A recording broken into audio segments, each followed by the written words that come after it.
Right, guys, a huge disclaimer before we start the video. I'm going to be mentioning Mitoe's name a lot, but I mean Minimoult. I just want to say that one more time. I'm going to be mentioning Mitoe's name, but I mean Minimoult. Let's get into it.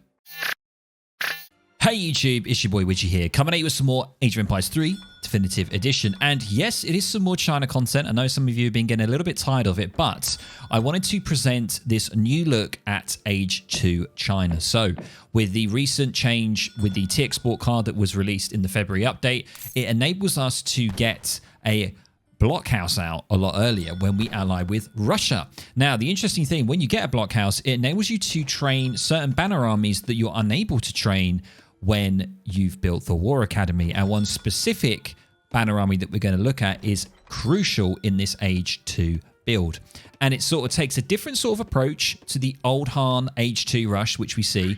This is more sort of a long-term Age 2, economically heavy Age 2 play with China here. And this one I found from Minimoult, aka Mitoe. And Mitoe does a lot of these Age 2 sort of orientated builds.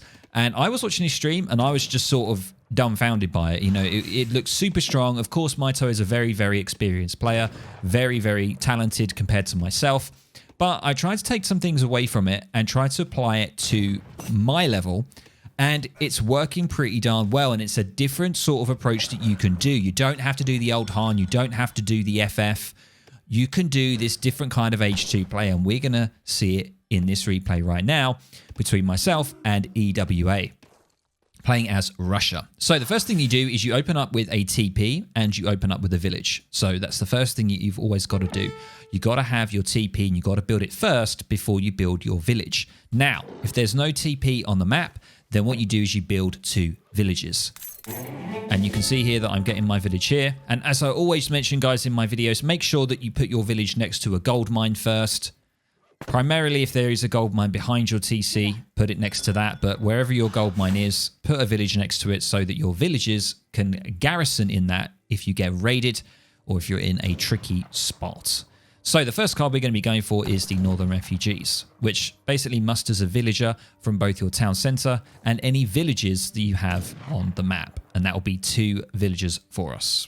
And you can see this is my deck. I've called it 1v1 Mini because it's Minimoult, but obviously his name's also Mitoe, but we'll say Mitoe. Most people know him as Mitoe, but he does stream as Minimoult on his Twitch channel. So I will drop his Twitch channel down below. You can check out his past broadcasts and stuff like that. He does play China quite a bit, so if you really want to learn a lot, I suggest you watch him. So this is the deck, very sort of standard, apart from this new card, the T Export card that we have here. That's going to be our second card that we're going to be choosing. And all you guys need to do is basically just herd in and just get food. Get food until we get to the 800, and we're going to be building a summer palace. Now, this build is really good because you can do it either defensively or offensively. Now, if you're anticipating that your opponent's going to rush you, for example, Russia most of the time will rush you, then it's best to put your blockhouse in the defensive position, which means putting it around here rather than putting it further out into the map here.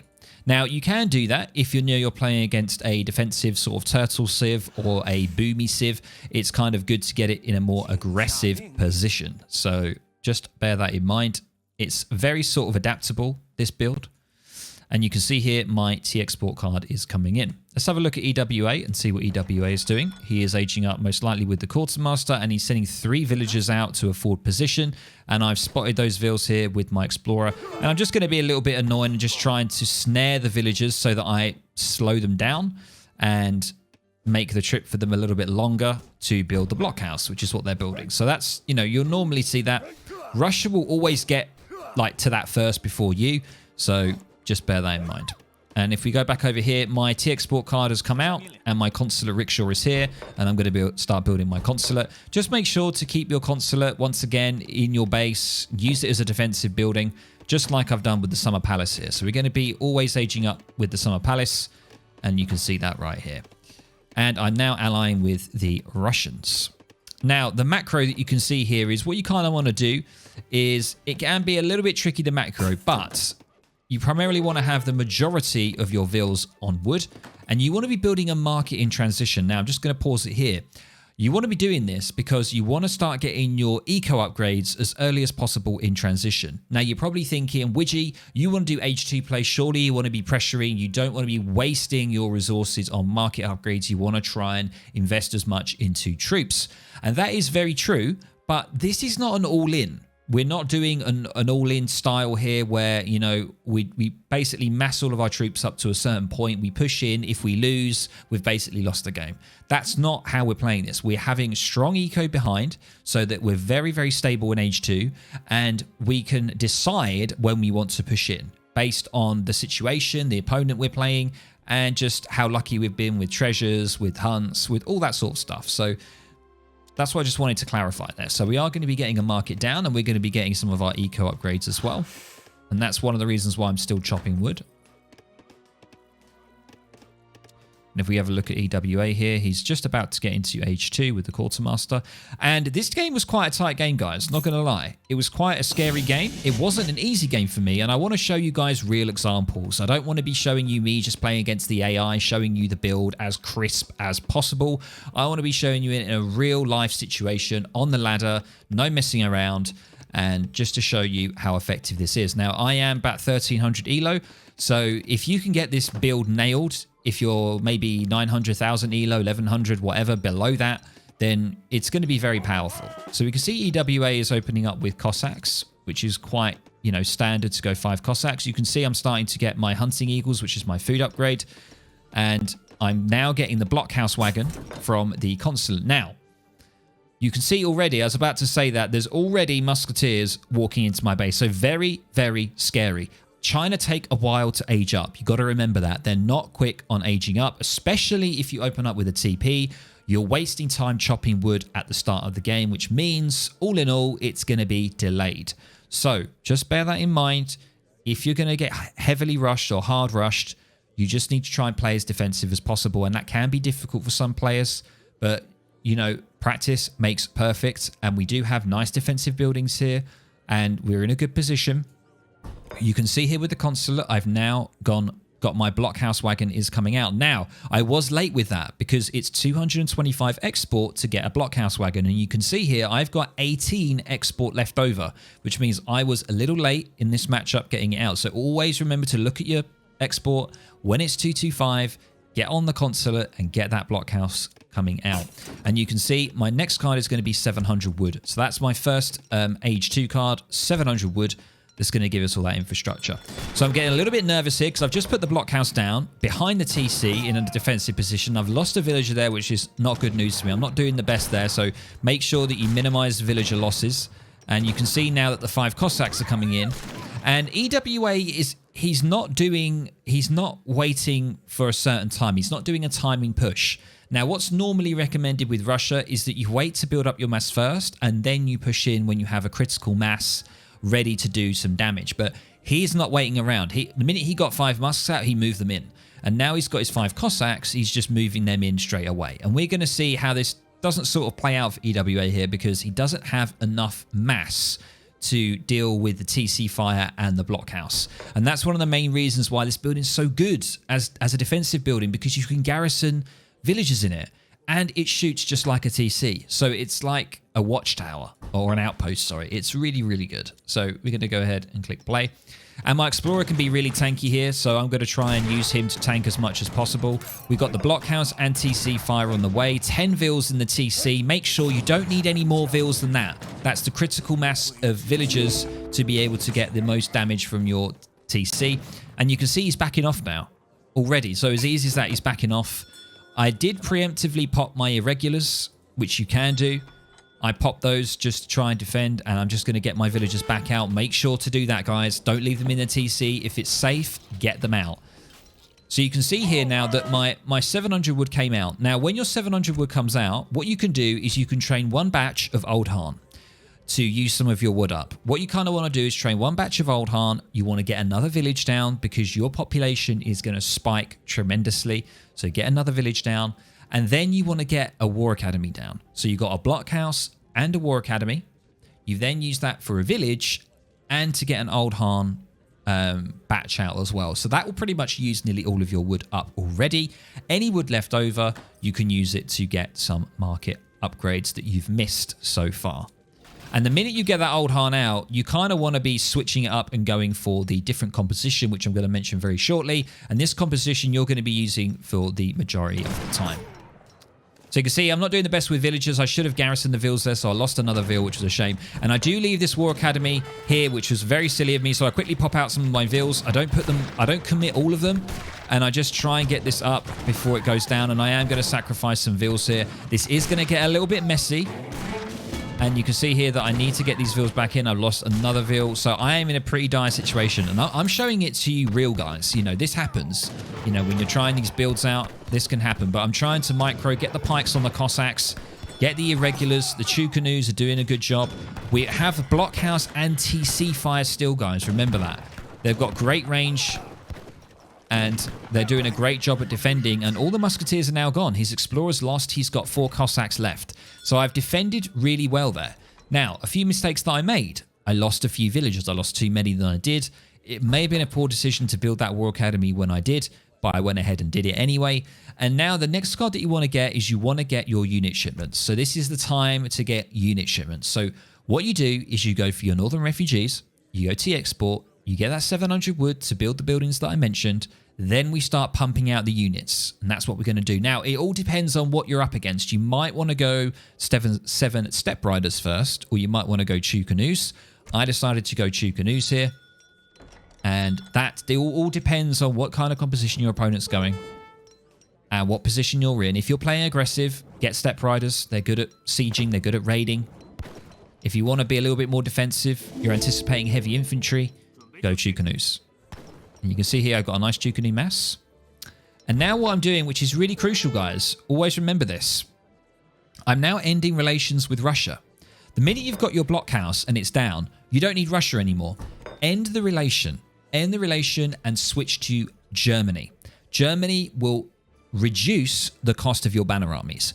You are staying in H2. If you're staying in H2, that means you're going to be creating tons and tons of banner armies, which means you're going to need the German relations to help you. Once you get export to a certain level, you'll be able to start getting trickles as well, which will be really good for you. So always switch to Germany when you're playing an H2 play like this. Switch from Russia to Germany. And you can see now he's pushing and he's got another batch of 10 musketeers, but he's backing off. He's backing off here. He's not confident at all. And you can see I did get another old Han army here. So as I say, once again, it all depends on your situation. But what we want to be doing is we want to be switching to this is the key, guys. This is the key banner army, the Mongolian army. Now this you can only train from the blockhouse and your castles. Now this is why going for the Russian consulate and going for the blockhouse is so good, because it gives you access to the Mongolian army. Now this gives you 2 Kashyyyks and 2 Step Riders. The Kashyyyks are your goon units, your anti-cav units. They will deal with any cavalry, and your Step Riders will be really good against villagers and buildings. They're also good against skirmishers. They're not too bad against skirmishers as well, so treat them sort of like that as well.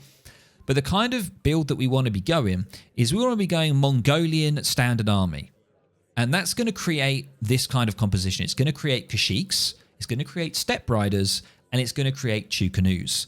That composition is critical, and it is a crazy composition. It's very different to the pikes. Pikes don't have the best mobility compared to Kashyyyks, and you just have way more mobility with this banner army composition. And that is what this sort of composition is going to consist of. So you can see EWA is going to do a good job here. He's going to try and dual raid here. He's going to try and pressure me here whilst raiding on this side with a few Cossacks to try and get me off guard. But he's been quite bad here with his micro, to be honest. My Kashyyyks were lost, but I've still got a lot of Chew Canoes here. And the batch is coming out. So you can see these are the Kashyyyks. Very, very cool units. And they have a really high fire rate, really good against Cossacks, really good against cavalry. And you can see we dispatched that pretty darn well. You know, so I'm feeling pretty good now. We had a good defense. I really don't have a lot of villagers. I lost a lot of villagers. I'm not feeling too confident. I am going for my next market upgrade. Make sure that you keep that in mind, your market upgrades. And my next unit card now is the Kiang Pikemen. So the Kiang Pikemen here are going to be useful for sieging and all that good stuff. And you can can see they've just come out now, and I'm going to now siege his blockhouse, which is going to be bad news for him. He's going to be in a sticky situation. You can see my 9 Kiang pikeman is now coming out, and just look at my macro here, my macro split.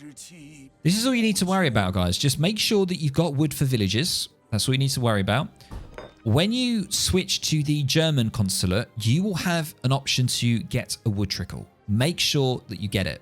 Wood trickle is really important in H2 because with this style of composition and this build, you're going to be primarily macroing food and gold. So you don't want to be worrying too much about wood, because wood is only going to really be for villages for you to just keep increasing your population. Because trust me, it will get out of control. And you can see now that I'm allying with Germany, and I've got the Mongolian army coming. The Summer Palace, I've just got on the Old Han. Now, it's up to you what you want to pick, but Old Han's quite good, so your army's very sort of varied. And you can see here he is pushing me now with Strelitz. That's his game. I've just got to be a little bit careful here. It does look quite scary. And I'm just going to back off. There's no need to take that fight. You know, we don't have the best composition to deal with the Strelitz. But we are starting to build up a lot of step riders because, you know, our composition is the Mongolian army and the standard army. And both of those banner armies have 2 step riders in it, which means you're going to mass step riders pretty darn quickly. And you can see here that I'm now getting 7 step riders out as well, so even more. And this is where it can start to snowball very well for you. If you have the advantage, this is where it can be quite good for you. And this is a really fun build, guys. So, and it really throws your opponent off because, you know, normally they're going to expect an Old Han rush, or they're going to expect you to go like an FF, a fast fortress, right? So when they start to see the Kashyyyks coming out, it really throws your opponent off, and they're not too sure how to deal with it. And it can be a really fun build to do, especially in the lower levels as well, because not many people see China on the ladder, and it can be difficult for your opponent to try and anticipate what you're going to do. So you can see now that, look at all these step riders. I've got 13 step riders now massed. I've still got my 9 Kiang pikemen and 10 Chukanoos. And these Chukanoos are mainly from my shipment that I've managed to save. So, I mean, look at this mass now. We've got a mass of 36 units, and they are pushing across. And we're not gonna wait around now. I'm feeling pretty good. And I've got another batch of troops from the Summer Palace. And now I'm going to be moving across here. And remember, step riders are really good at sieging. They've got 25 siege. And they're good at taking vills down as well. They've got a bonus to... Actually, no, they don't have a bonus to vills. Ignore me. They've just got 15 damage. So they can be pretty good at raiding vills if they're in mass. And I'm just going to get stuck in here. Now, before I carry on, this was kind of a silly decision from me. So, you know, don't sort of copy what I do here. I decided to try and see if I can take the TC. Some people might think this was an okay decision for me to do, but I get a little bit too deep in this. We see his mass is coming back down. I've caught him off guard slightly, and I tried to go for a ninja siege on the TC, and I overcommit a little bit too much here. And you can see that he gets his pop of militiamen, and then his actual full army starts to try and come through. And I'm in a little bit of a tricky situation here, and I've probably overcommitted, and I should have retreated a lot earlier. I think I should have. I took too many losses here than I needed to,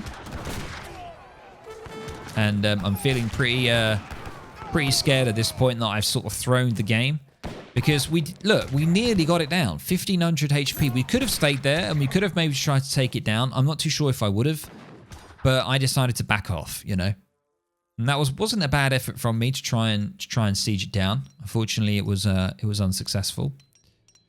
Now, what I should do is maybe start to siege down his TPs. Now, he's got 2 TPs here, and I have the step riders, which are a really fast unit.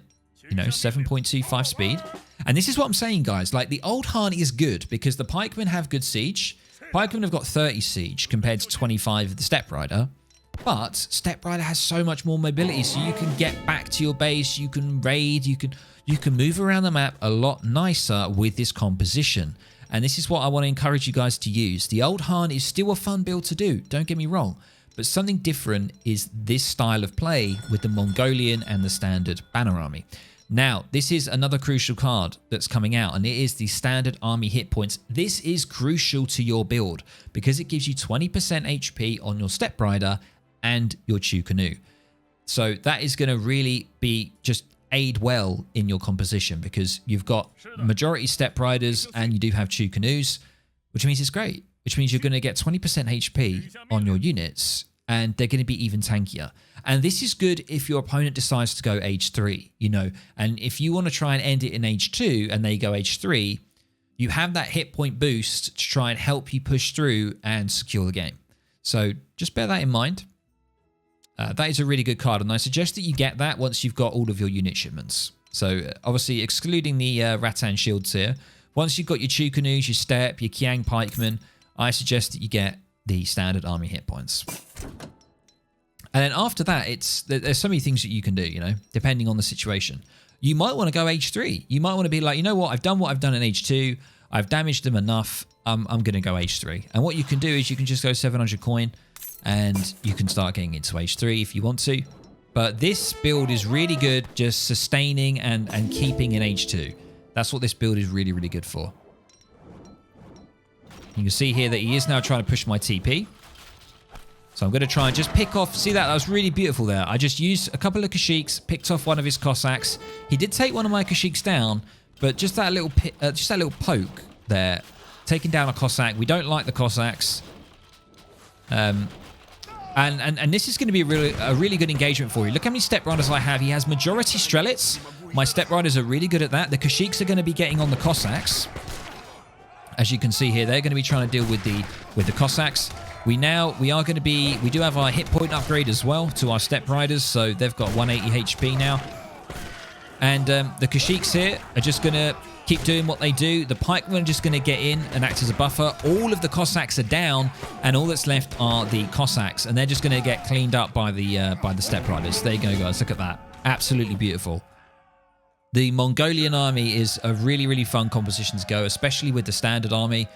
Such a fun sort of play style, and you can see here that he's put another blockhouse, and we're just going to siege it down because, you know, we've got Step Riders. They're really good at siege, and we're just going to take advantage of that, and we're going to get this sucker down. That's exactly what we're doing. So now, when you get into this stage and you're feeling pretty confident with yourself, you can start to build a second War Academy, depending on how many Vils you have. Now, I've lost a lot of Vils in this matchup, so I probably don't have the macro to be able to sustain troops coming out of 3 military buildings. But it all depends on your situation. If you're stacking up resources, make a decision. Do you want to go age 3, or do you want to build another barracks down and start producing even more units? You know, make that decision, depending on your situation.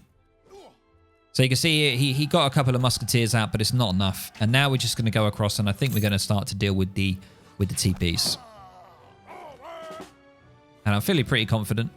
We do have a card available that I haven't actually picked yet, which is kind of bad. I think probably the best bet is to go for a Rattan shield right now. This is what you can do because you're going to be macroing food and gold. That's your macro. And I think I was saving the coin up here to get the Rattan shields. Because the Rattan shield card is great, guys. It's really, really good. They've got range resist, they're melee units, and they get stuck in, and they can deal with pretty much any infantry. They're super effective. And I think I've just forgotten to get my next card, which is a real shame. Because I could have had the Rattan shields out by now, and there they go. So I've got them in queue. And I'm just dealing with this TP. I'm just going to back off here. I don't want to just, like, take this fight and lose these troops. I'll probably be fine, actually, because I've got the pike here. And I think I know that. So I'm just going to get the pike on the Cossack. And now I'm coming down with my wave of Step Riders, as you can see. And he's actually got some Vils out here, which is going to be really unfortunate for him. And the Step Riders are going to try and get in there. He has got I think it's called the jacket. What's it called?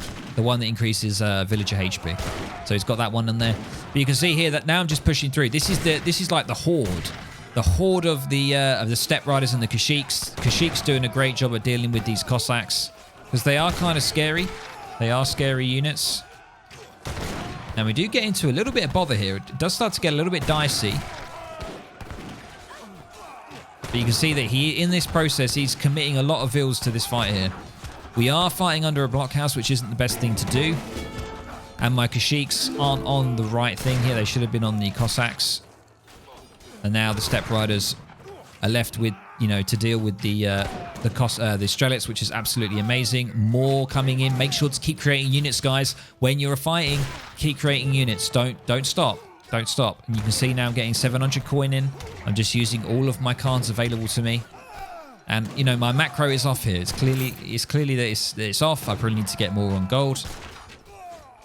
So just keep an eye on your macro. And you can see my Rattan shields are coming in. I love these guys. They're so awesome. Look at them.